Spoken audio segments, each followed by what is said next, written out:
This is MetroFocus with Raphael P. Roman, Jack Ford, and Jenna Flanagan.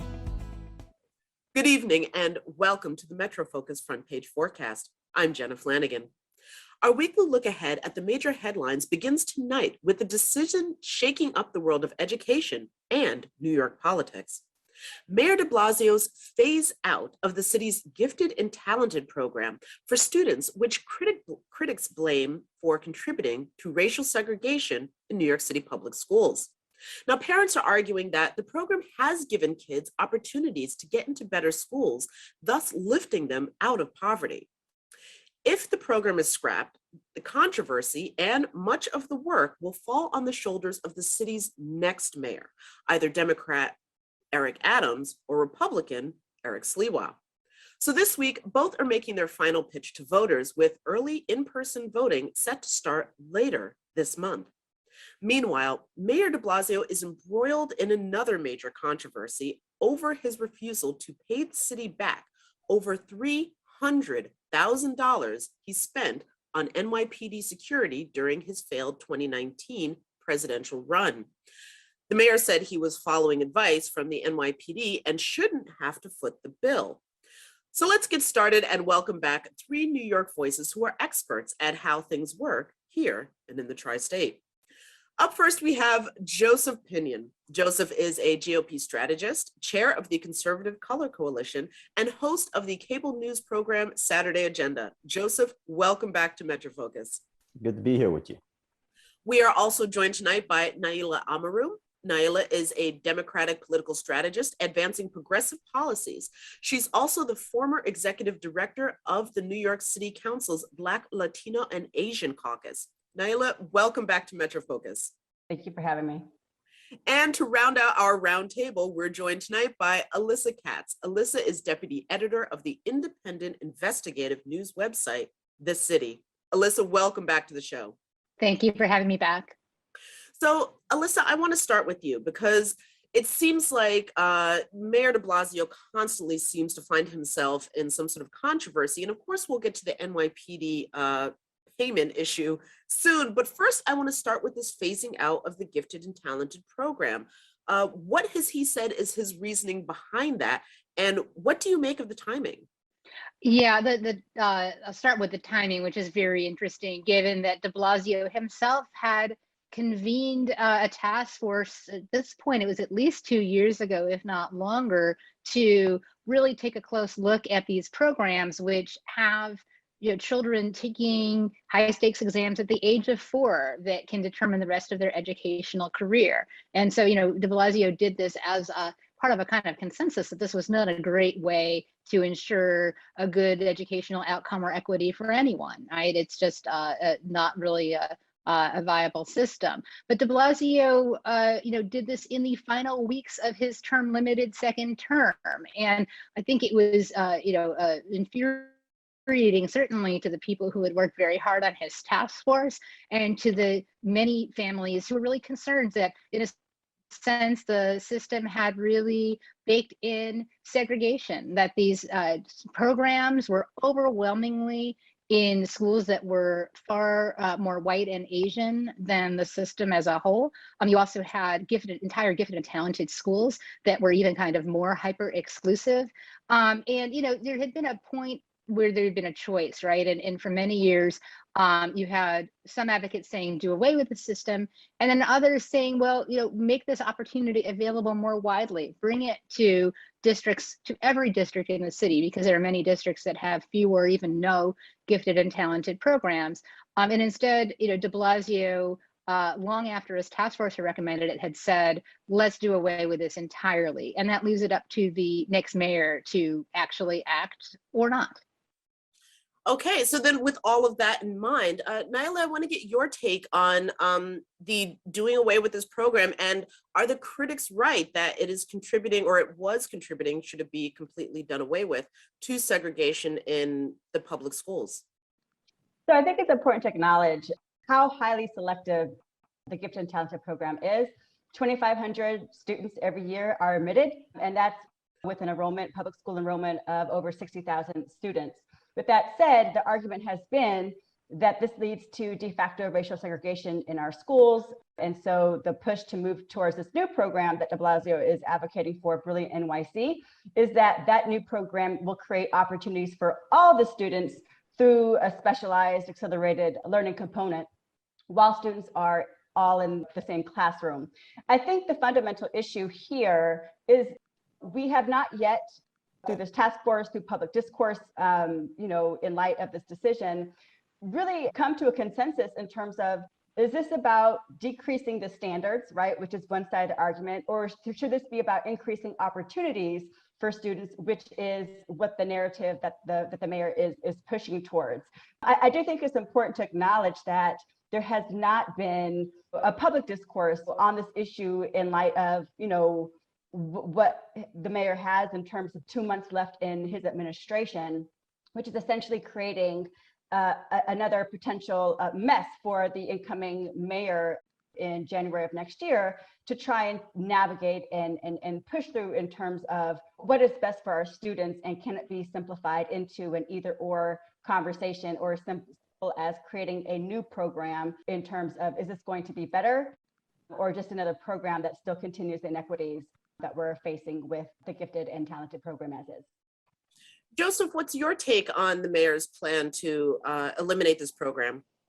Look, I think in many ways it seems to double down on these failed narratives. Number one, this notion that we have to tear down some sectors of society in order to uplift other societies.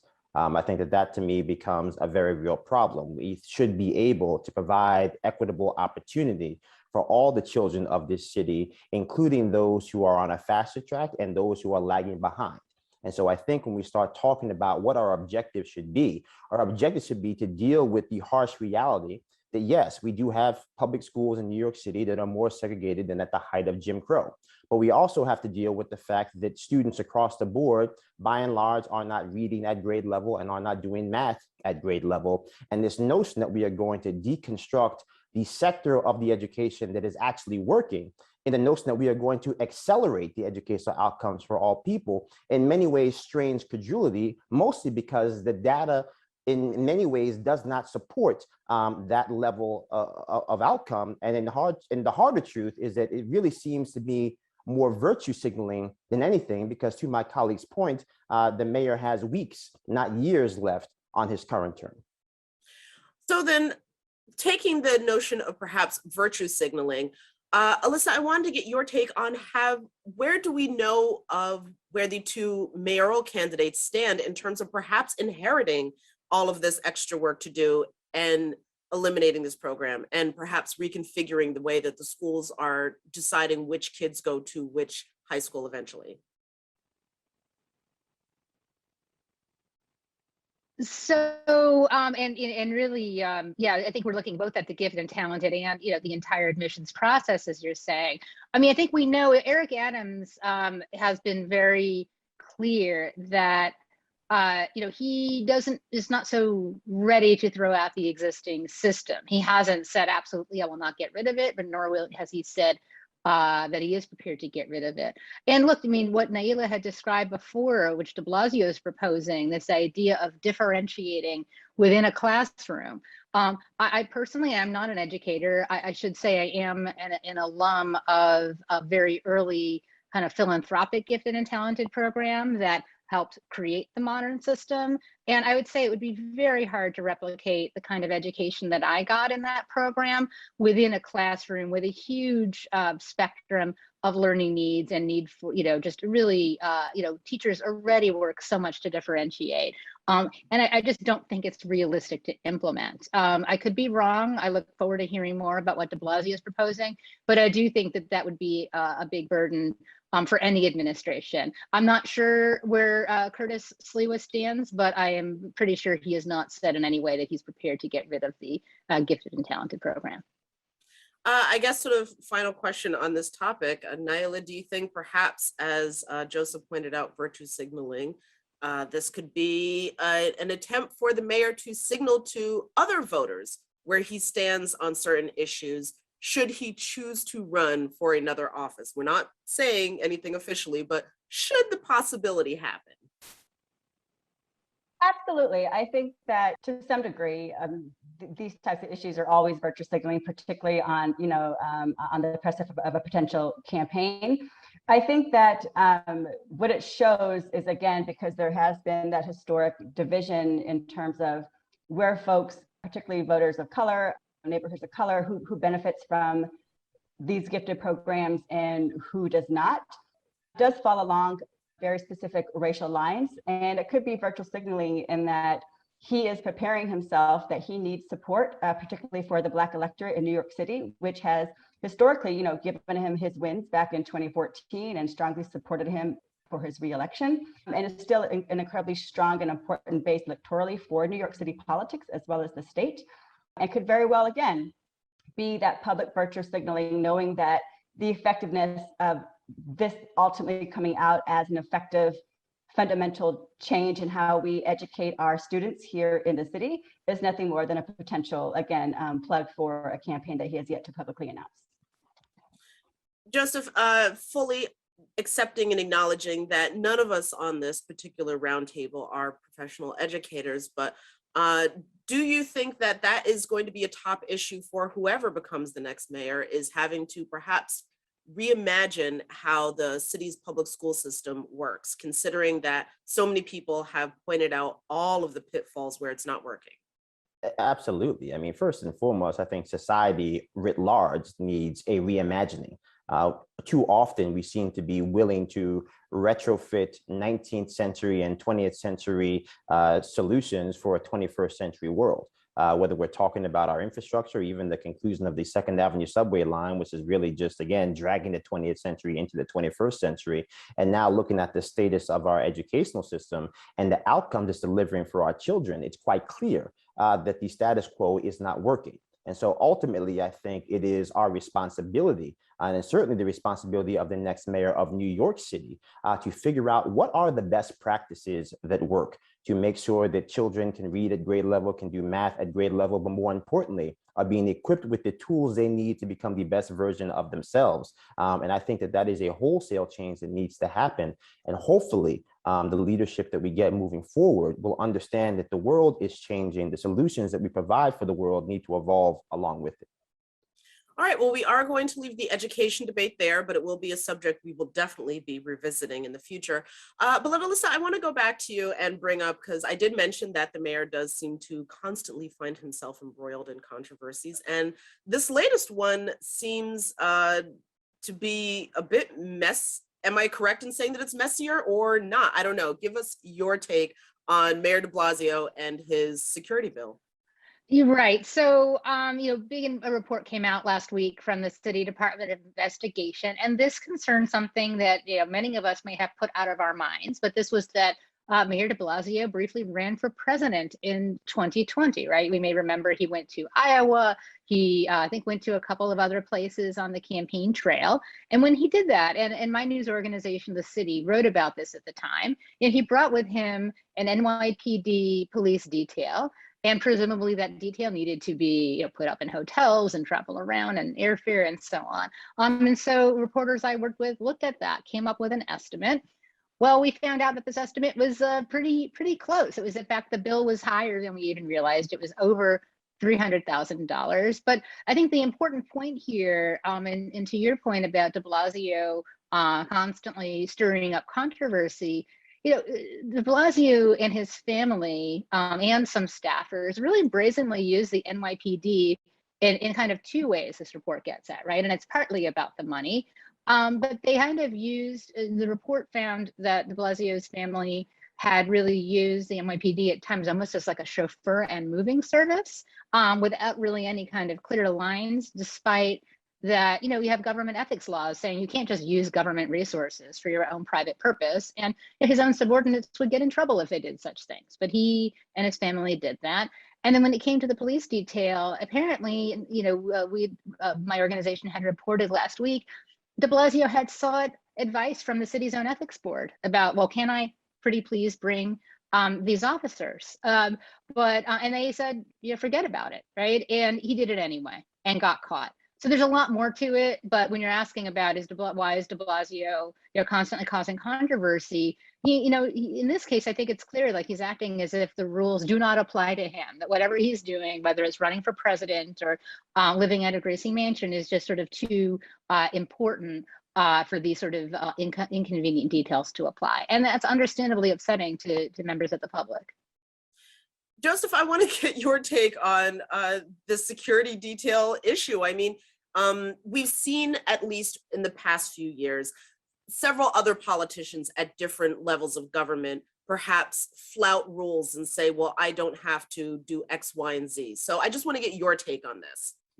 I mean, look, rules are rules. Either we believe in them or we don't. Either we're a nation of laws or we're not.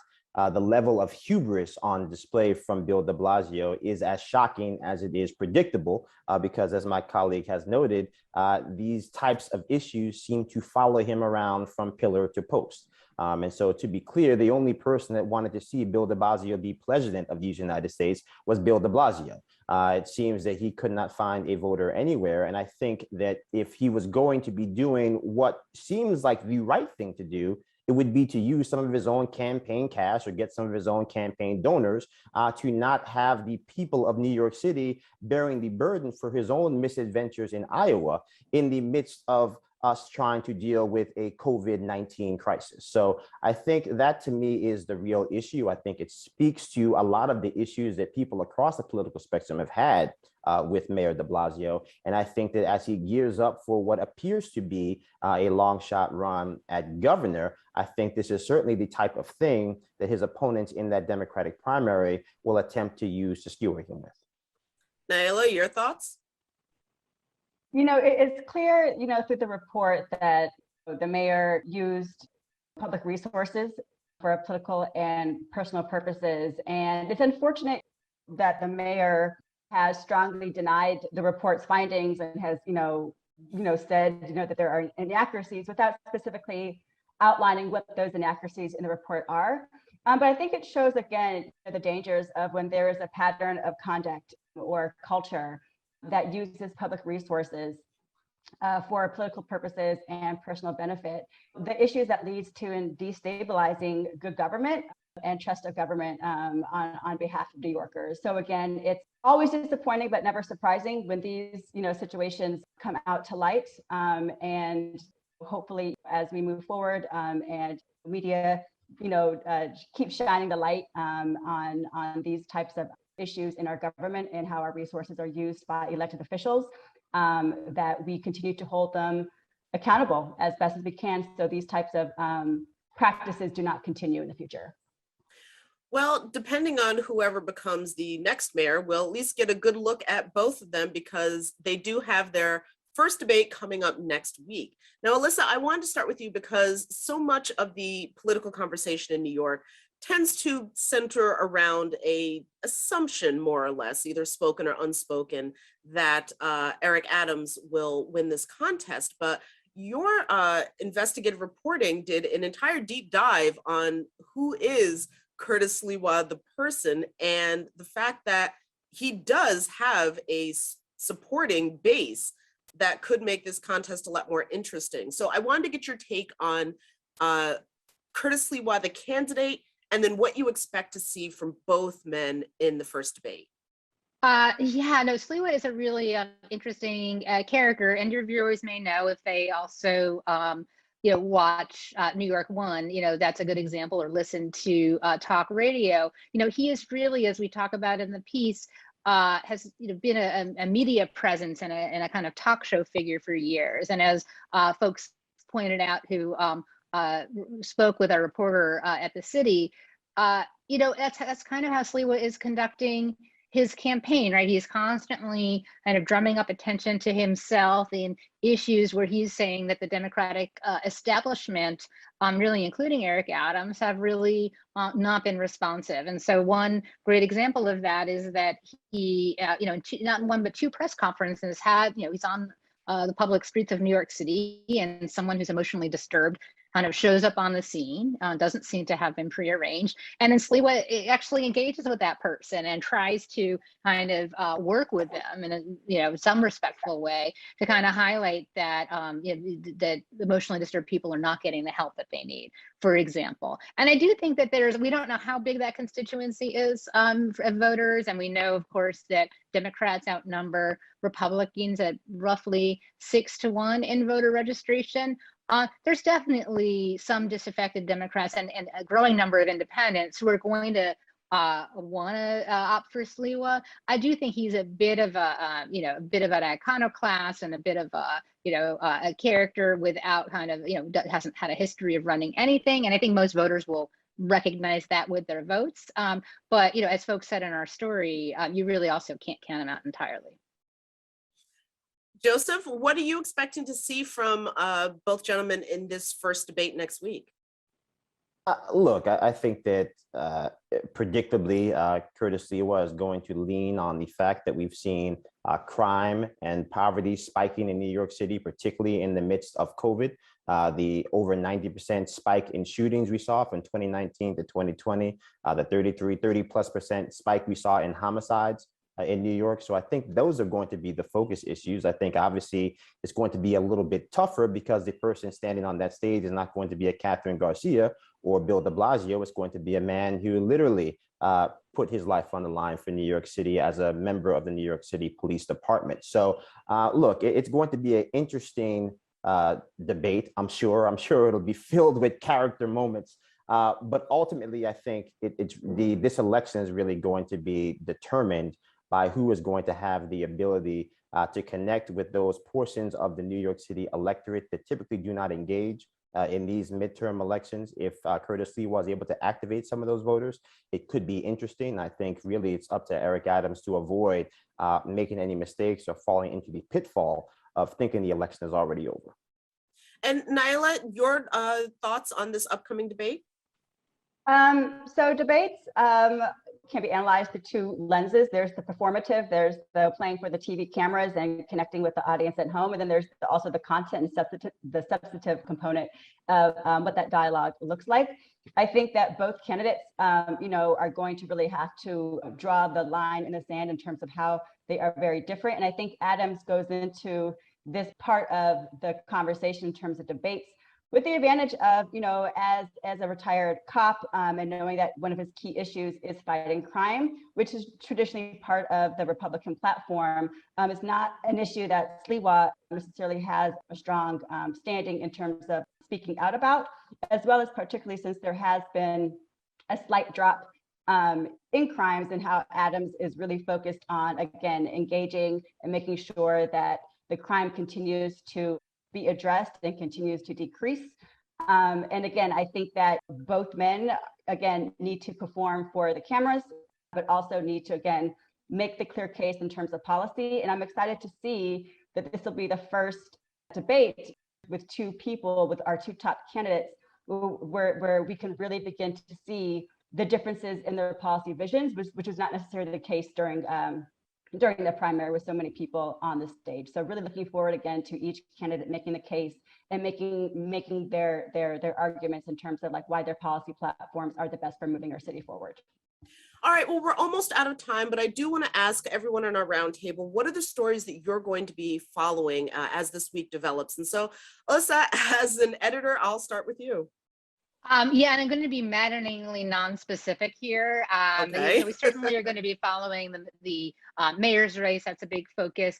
But then also really continuing to do watchdog journalism about the de Blasio administration, just in the way that we discussed that, had in some ways precipitated this Department of Investigation report about the NYPD detail, right? I mean, there's sort of just so much, there's 8 years of a mayor who, sometimes for good and sometimes for bad, as in the NYPD case, where de Blasio has said the rules don't apply to him, or he doesn't seem to have had command to the extent he needs to for such a complex government full of so many bureaucracies. And we're just going to be continuing to watchdog that, and you'll see more of that soon. Joseph, as this week develops. Yeah, I mean, I think obviously we have our local issues, but I think we also find sometimes that the national issues come crashing through your local front door. We see here with this spike in oil prices, seeing record highs, how that's going to impact heating costs and just general costs as we head into the winter, particularly for those families already driven to the brink by COVID-19. I think that's going to be an interesting story. And these airline pilots or flight, these individuals who are choosing not to go to work, or the mass sick out as thousands of flights continue to be canceled, that certainly has an impact on your average New Yorker. So looking to see how all of those issues play out in our day-to-day lives and how the voters and the constituents respond to it. And Naila, almost out of time, but your thoughts for this week. Yes, very quickly. I'm paying attention to, again, mayor's race, any potential gubernatorial developments, which always have a residual, if not explicit, impact on all things here in New York. So those are the two things that I'm really looking forward to keeping an eye on in the week ahead.